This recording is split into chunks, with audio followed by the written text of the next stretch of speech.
This Cricut design space is kind of funky, and I want to make sure you have the proper measurements for your dividers. Go ahead and get your acetate laminated, and you'll have a little overhang if you use the regular 8.5 by 11 laminator sheets. Now go ahead and take this sheet, lay it on your cutting surface or in your paper cutter, and you're going to slice it across ways horizontally. And the measurements you want to do it is about half. So at 5.5 inches, go ahead and cut it in half.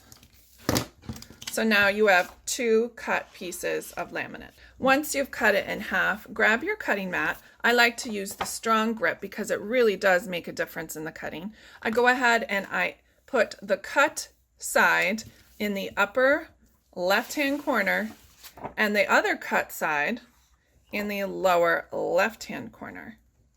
Because of the way the file is laid out, dividers will be cut into quadrants, leaving the middle section totally void, and you won't have to worry about all of this space in the middle. In your Cricut design space, have a new workspace open, then you're going to upload the file that you've downloaded for me from Etsy. I do always pick complex just to make sure I have all of the images really have rounded corners. Then you don't need to do anything. I've done all the hard work and I've made it just a PNG with a transparent background already.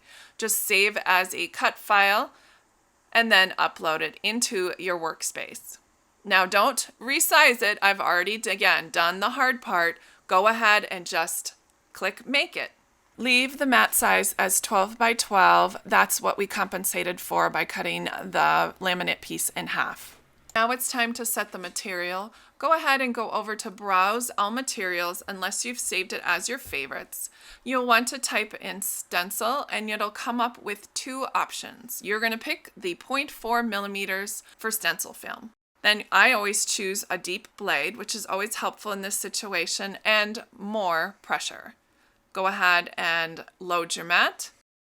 If you have any further questions regarding using the PNG file that is provided to you from my store or using the Cricut, feel free to go ahead and leave a message below and I will get back to you as soon as possible. You can always send me a convo in Etsy as well. All right, happy Cricketing!